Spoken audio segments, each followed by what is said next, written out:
I'm joined with James. We've obviously invested in a lot of businesses throughout the years. And one thing that we've always kind of homed in on is how to improve lead quality, how to get rid of the crappier leads, the leads that cause you more headaches, and generate more of the actual quality. So, what are some things that you recommend to people? So there's lots of different things that you can go through. So the first thing is it shared leads? Is it exclusive leads? Generally speaking, exclusive leads are better than shared leads because you're the only one that's going to get it.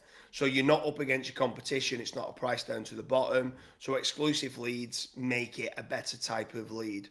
The next part then could be an SQL lead. So that's a sales qualified lead. Could you pre-qualify those leads into being hot leads to be specifically what you're looking for? So are they earning over X amount and they're looking to buy a mortgage over £300,000?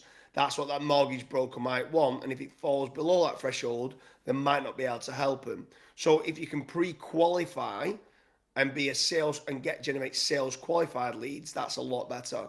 And then the third one, before you kind of expand on it, would be a longer contact form.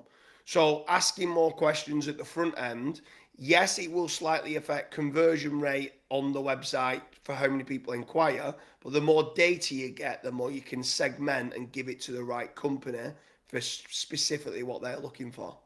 Yeah, so let's tackle the first one that you actually mentioned, and that was, are they exclusive leads or are they shared leads? Because that's probably where I would start with. And for anybody that doesn't know what the difference is, a shared lead, it could be going out to, let's say, five of your competitors. It might be on certain platforms like Check a Trade or Bark or Premium Yell listings, certain platforms like that. Those platforms are notoriously known for, if, say, for example, if I'm a roofer and James is a roofer, we're both going to get the same lead because we've signed up to the same service.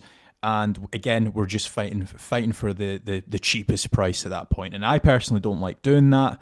I always like to make the most net profit as I possibly can. So figuring out what platform the actual leads have come from, that's super important, whether it's SEO, whether it's PPC, whether it's Facebook ads, whether it's Twitter, Pinterest, wherever the case is.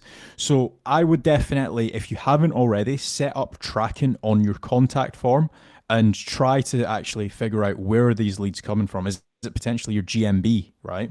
And the reason for that is it's important going into step number 2, because as soon as you know, okay, I've had, let's say, 10 inquiries, 5 of which have come from a premium listing, premium directory, and I've not been able to close any of those inquiries, you might then be able to allocate more budget into, let's say, local SEO, because then at that point, you know exactly where to spend the most money, where the actual inquiries or where the converted inquiries are coming from. The next thing that you touched on was the actual contact form. So having more questions in your contact forms, super important. Like what James mentioned, it can definitely, like if you're running PPC, it can definitely increase the cost per lead. You might go from, let's say, £5 cost per lead to £25 cost per lead, but just by adding in, let's say, 8 or 9 more questions. But at that point, that person is way more attuned to actually speaking to your sales reps and actually closing. You don't just want to look at cost per click or cost per conversion as well, because in some cases that can definitely be vanity metrics. There's certain keywords or certain clients that you would happily spend more on because you know, okay, there's way more profit margin in that type of inquiry, or there's way less headaches with that type of inquiry. I'll happily spend £150 on that type of client. So just take a look at that. There was one other thing that you mentioned as well. I think there's something else that I've not touched on that I think is really important as well. Is generally speaking, if you're teaming up with a lead generation company, the best lead generation companies will ask you a lot of questions. And it's Mhm. so important for them to ask you those questions to see where do you make your money and what is the best type of lead that you can have. Because then what they can do is they can focus on the correct keywords, not just the cheap keywords, but going after the keywords with the correct commercial intent is so important. And we ask a lot of questions. In fact, we asked so many questions that a lot of our clients who've now been with us for a long time says, I was borderline saying I can't be bothered answering anymore.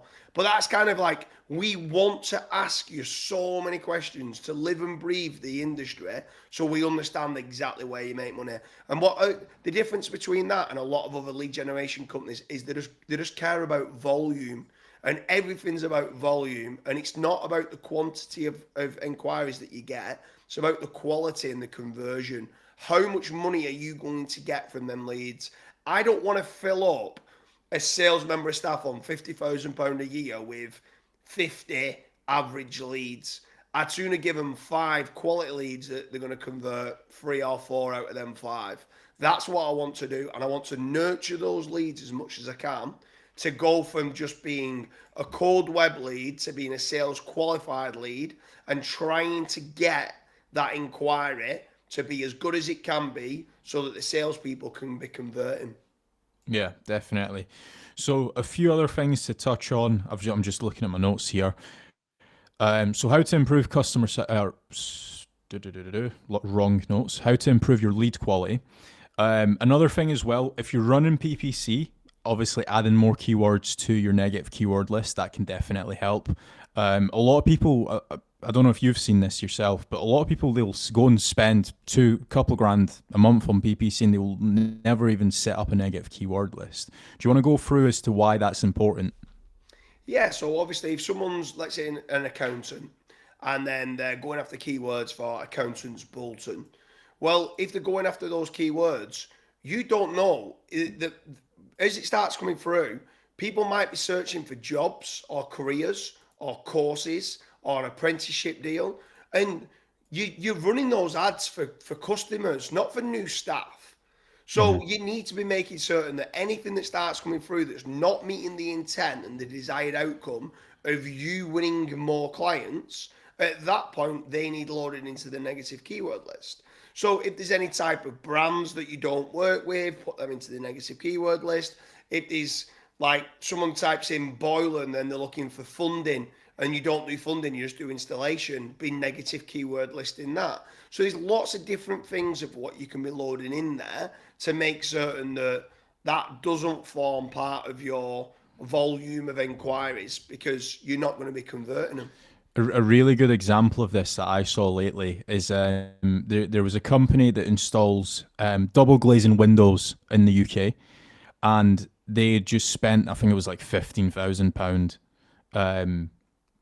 over a 3-month period, so £5,000 a month. They checked the keywords that they were actually showing up for, and you could say, well, why did it take them that long? I suppose it's kind of just one of those things that they just done, set it and forgot about it. They're actually showing up for Windows 11, Windows 10. So you've obviously got some examples like that you just need to be careful of. So, for example, if somebody's searching for Windows 11, you install double glazing windows, you can't sell somebody. So, yeah, definitely improving your actual negative keyword list. Another thing as well is setting up retargeting. That can definitely improve your lead quality. So, for anybody that doesn't know what retargeting is, obviously, if you're spending SEO, or if you're spending money on SEO, or if you're spending money on PPC, for example, you will have a subset of people that will visit your website but will never inquire with you. They might, for example, life might get in the way. They might be on the way to picking up the kids, and they'll just forget about you. They won't fill out your contact form.